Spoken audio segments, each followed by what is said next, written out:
নমস্কার বন্ধুরা, education culture YouTube চ্যানেলে তোমাদের স্বাগতম।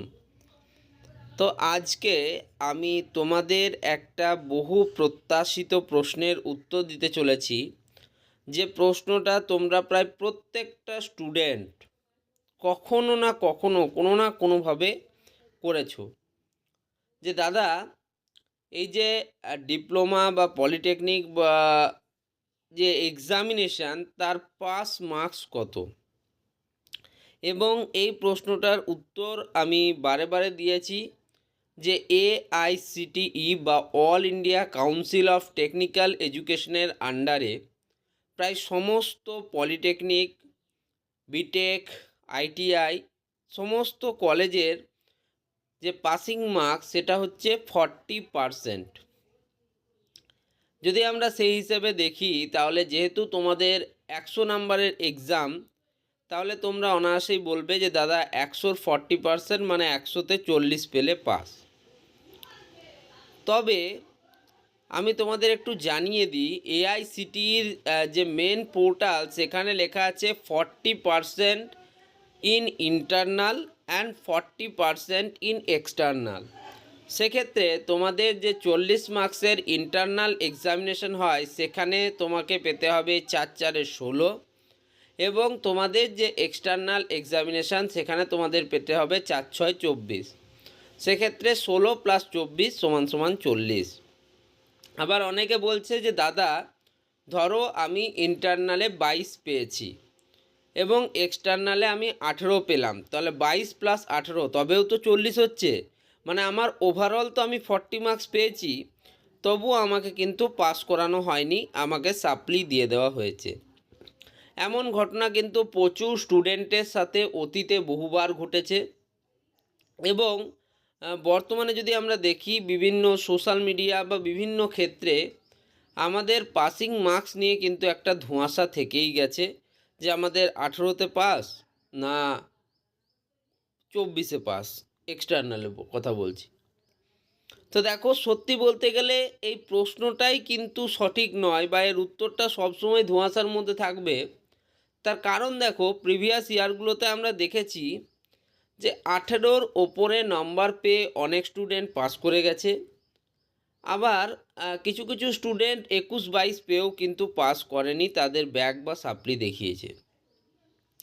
মেন ব্যাপার হচ্ছে, যখন আমরা আমাদের রেজাল্ট চেক করি, তখন সেখানে কিন্তু তুমি কত মার্কস পেয়েছো সেটা লেখা থাকে না, সেখানে একটা গ্রেড লেখা থাকে, এবং কত জিপিএ তুমি স্কোর করেছো, গ্রেড পয়েন্ট অ্যাভারেজ, ঠিক আছে, সেটা সেখানে লেখা থাকে। সেখানে কিন্তু ব্রিফলি নাম্বার লেখা থাকে না।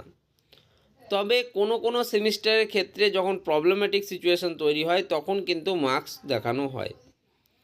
তো এই যে 18তে পাস, বা 18 উপরে 19, 20, 21, 22, 23 পেলে পাস, সেটা কিন্তু তার প্রত্যক্ষ যদি প্রমাণ বলো, সেটা কিন্তু বেশিরভাগ টিচারদের কাছেও নেই এবং আমাদের কাছেও নেই। ওকে, তো সেক্ষেত্রে আমি তোমাদের যদি বলে দিই যে 18 পেলে পাস বা 18 বেশি পেলে পাস, এবং তুমি তোমার খাতায় দেখলে যে তুমি 20 পেয়েছো, কিন্তু তোমাকে ব্যাক করিয়ে দেওয়া হয়েছে, তখন তুমি কিন্তু আমাকে ঘুরিয়ে এই প্রশ্নটা করবে যে দাদা, তুমি বলেছিলে 18 পেলে পাস, আমি কিন্তু 20 পেলাম, পাস করিনি কেন?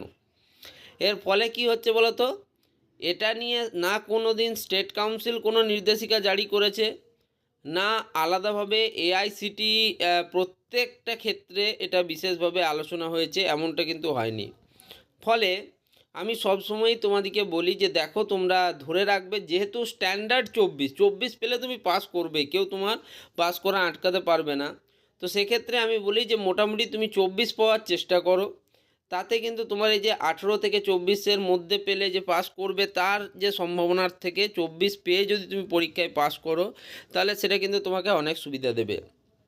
আরও 2-4টে কথা আমি স্টুডেন্টদের মুখে শুনছি, যে দাদা আমি এই বছর ইয়ার ব্যাক পাবো, দাদা আমি এই সেমিস্টারে 4টে সাবজেক্টে সাপ্লি বা ব্যাক পাবো, আমি কি আবার অ্যাডমিশন নিতে পারবো?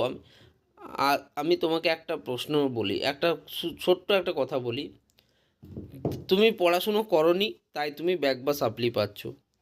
তুমি আবার ভর্তি হবে, তুমি আবার পড়াশুনো করবে না, আবার ব্যাক বা সাপ্লি পাবে।